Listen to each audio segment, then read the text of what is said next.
All right, we're live. How's it going, everyone? Welcome to another Thursday night live meditation. Say hi. Hello. It's James, Justin here. Before we get going, just like every night, we're going to be two middle-aged dudes rambling on about some spiritual topic. And tonight, I picked ego. We had mentioned it last week. We were talking about it. And I said, oh, that might be a good idea. So I watched a bunch of I've read a bunch of stuff in books and stuff like that. Watched some YouTube videos and other things on ego, and we were talking about it before we started.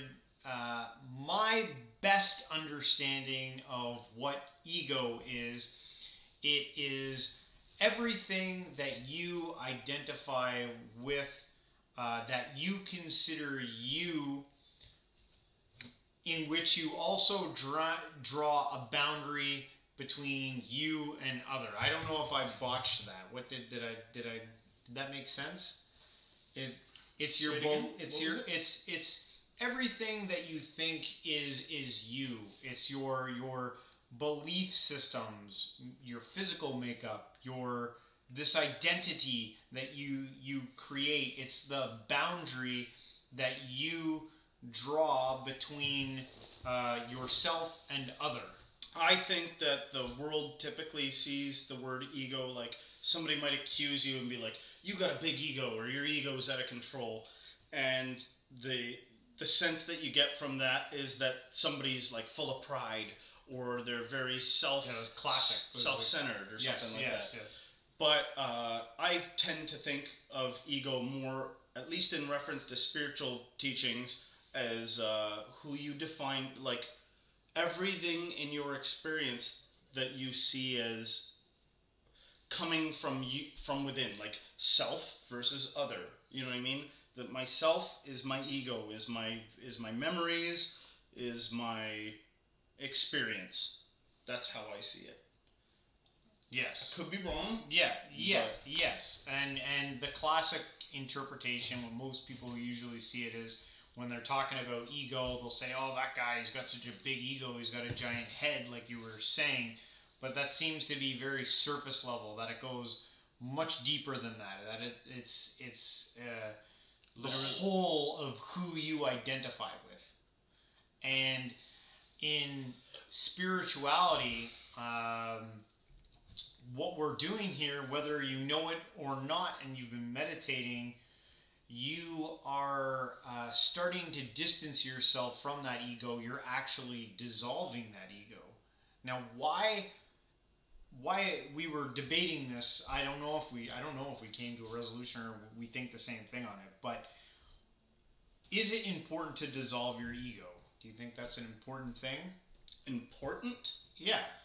I think that that is an interesting word to use as a label for the process of dissolving your ego. Now, I get the sense that with gurus or spiritual masters of like any sort, that oftentimes you run into the same concept of dissolving your ego for liberation or awakening.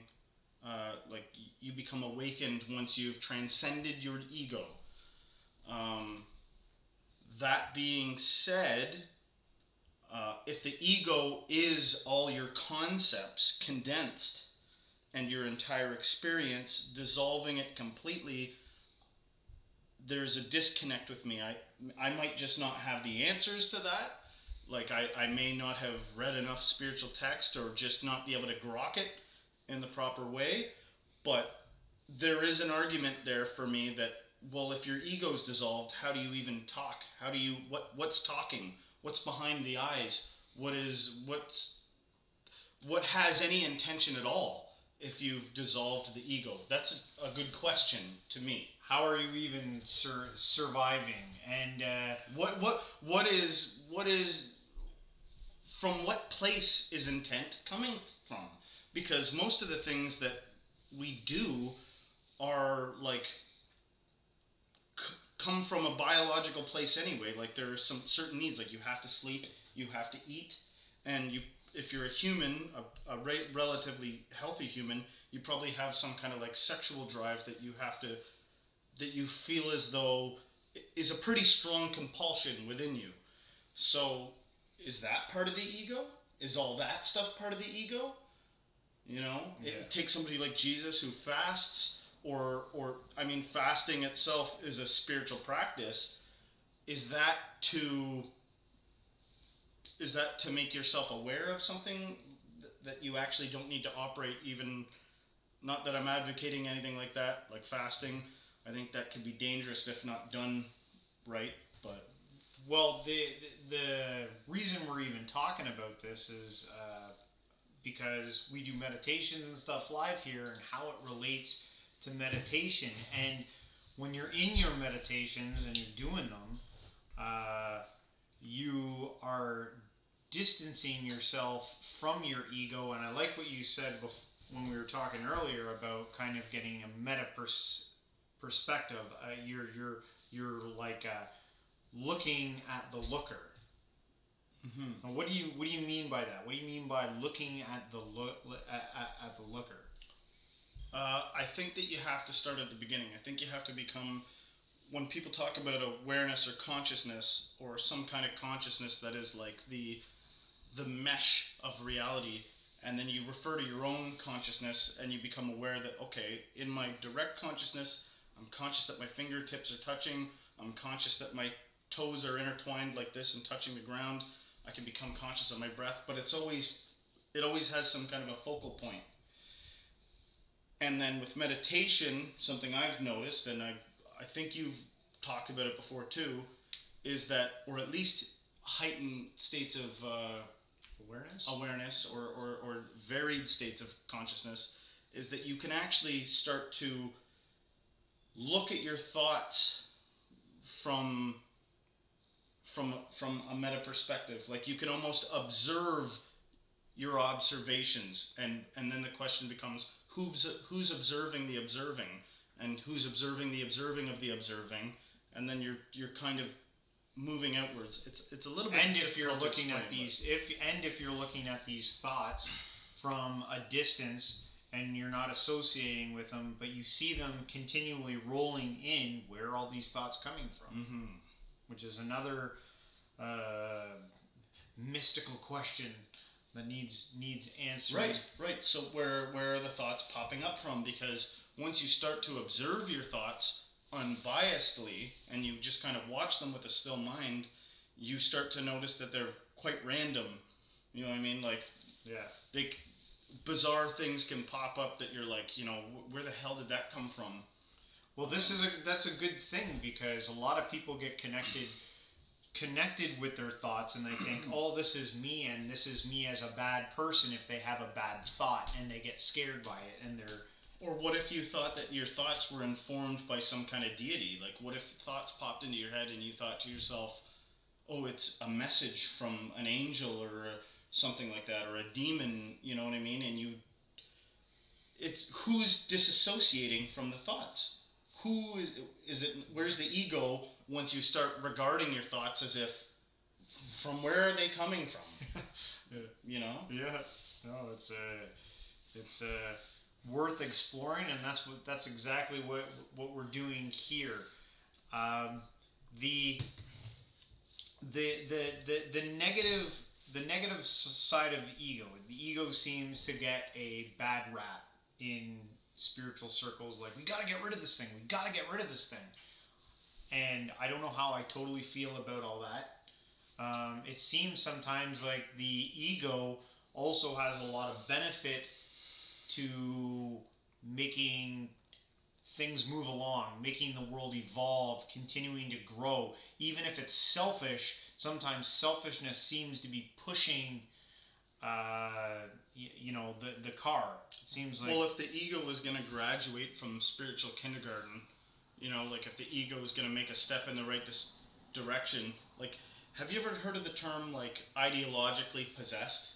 Like, you could be ideologically possessed, right? You yes, yeah. Like, you believe in an ideology, so something has hijacked your system so that it's extremely dogmatic, and okay, once you've decided this is true, everything else conforms to this truth, and it's unwavering. Yes. And that operates you like Pinocchio. You have no choice but to operate in a world from a place of this idea informs every other decision I make. So what if the ego is like that, and if the ego is in charge, it runs amok. It's Yeah, you can get lost in the if you're letting your ego fully run, not being conscious of what's going on, you'll be mastered by it. It right. And then the question is, if it's not in charge, what is? Yeah, and also just the dissociating the you and the ego right there. What I'm saying, who's letting this ego in charge? So what is the true source right behind the ego? So it gets pretty deep and pretty weird, and I don't know. Like, I mean, this is why people rack their brains over this stuff, right? Like, yeah, going down the rabbit hole on Thursday night. Well, it depends on where you. It depends on where you land. Like if some people don't believe in this stuff at all, they might use different. A second thought. They might use different terminology. They might say, "There's no. I don't know about ego, but I know that I have a soul. I know I have an eternal soul that will be saved and go to paradise one day." Somebody would put it in those terms. Yeah. And then some of the, when it comes to transcending the ego, that seems to be way more of. Typically, it's so spiritual speak. Transcending the ego. Mostly, it depends. If you're not even in the circle, you'd be like, "What are they talking about?" Right. So, like, we try to make it as clear as day. You gotta do your own personal research on this stuff, and hey, obviously, don't just take what we're saying. Just like I always say, check your sources. Get out there, do your research, do your hunting, do your learning.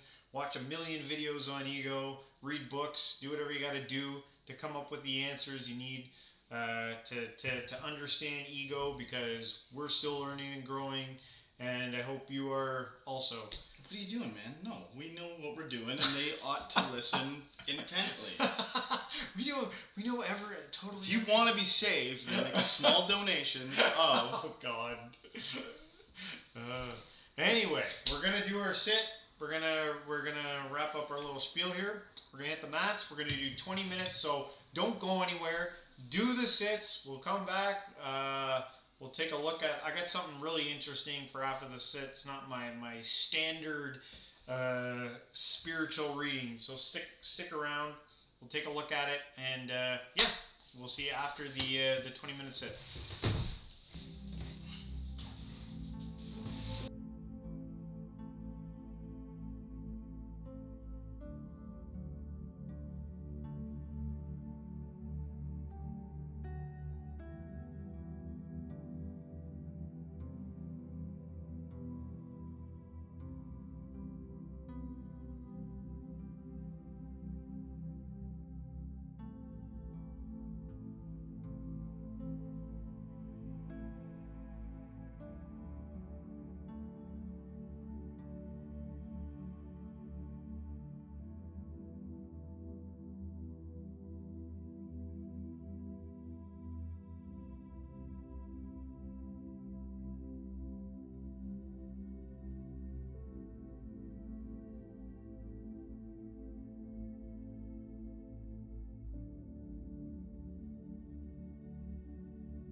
All right. If you did the sit, good for you. That's great. Cheers.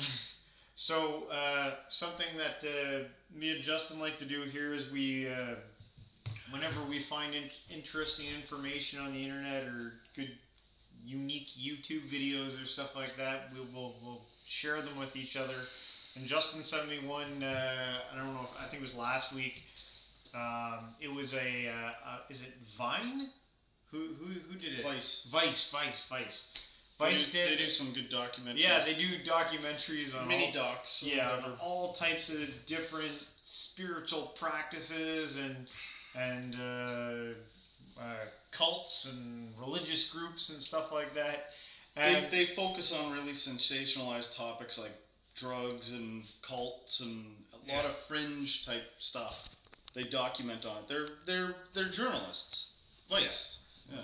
camera's acting up there, but anyway, so the one that he sent me was on I don't know what there we go. What? There, that's now it's now it's sideways. Why is it doing that? I don't know. That's weird. Maybe it's time for a new camera.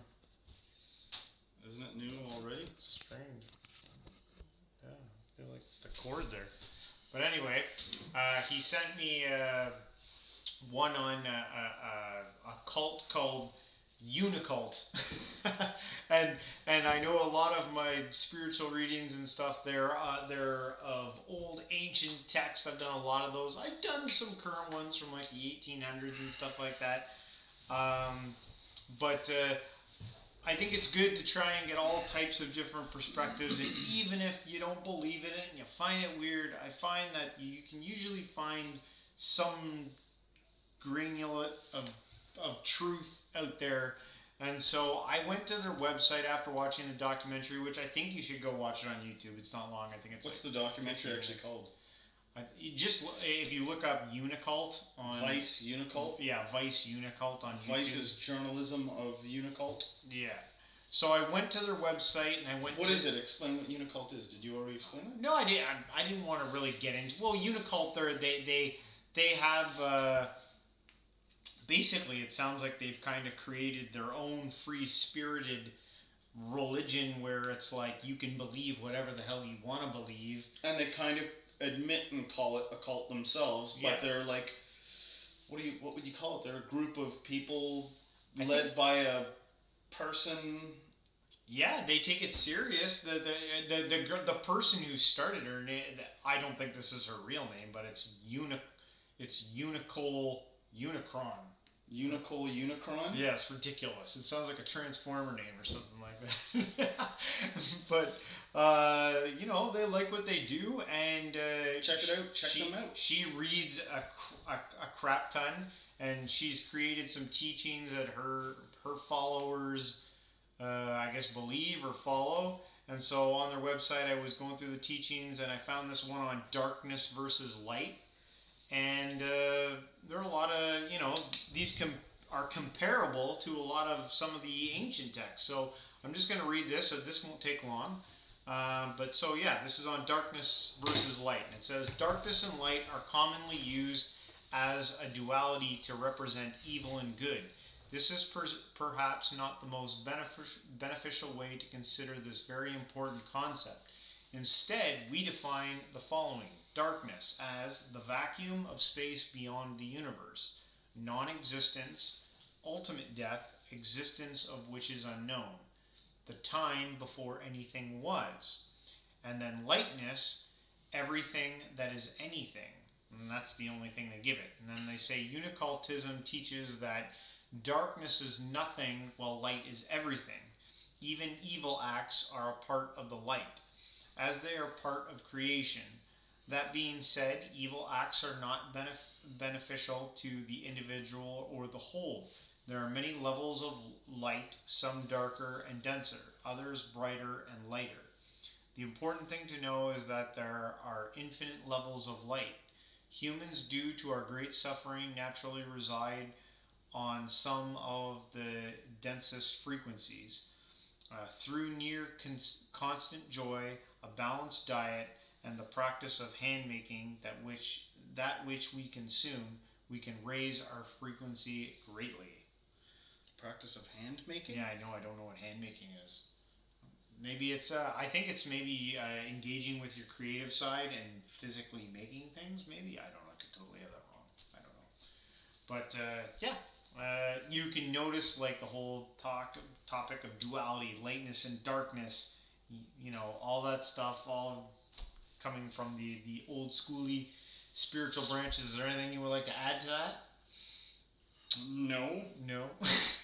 No, I'm maybe my brain's just a little bit tired right now, but it just sounded like garbly gloop to me. But you can go check it out if you want. Not that there's anything wrong with it. I mean, I don't know. I can't bring myself to care enough about whatever this is. But lightness and darkness, yeah. Check it out. Yeah. Check it out if you're watching Unicult. Yeah. So anyway, that pretty much wraps it up for tonight. Thanks everyone for watching. If you're new to meditation, I always throw it out every week. Try and do 30 days of 20 minutes a day. Put that challenge to yourself. See if you can do it. If you can notice any difference towards your life. And that's what we're doing here. We're trying to add a positive influence to anyone who's looking to, raise their frequency, like Unicult would say. Just trying stuff. Yeah. I mean, life is weird. Why is it here? Why does it exist? Nobody knows. So it's a rabbit hole. If you've missed any episodes, you can check us out on YouTube at Coral Living. And hopefully we'll meet you back here next Thursday night, 7 o'clock Eastern Standard Time for another episode of Coral Living. And until next week, take it easy. Eastern Standard Time, what's the other time zones that it would be in? It's only we film it in Eastern Standard Time. So, but what's that other times? There's Central, Pacific. I don't know. What are the times on those ones? You don't know? There would be an hour ahead. Central would be an hour ahead. Hour ahead if it's not. Oh my gosh. Stay spiritual. Stay spiritual.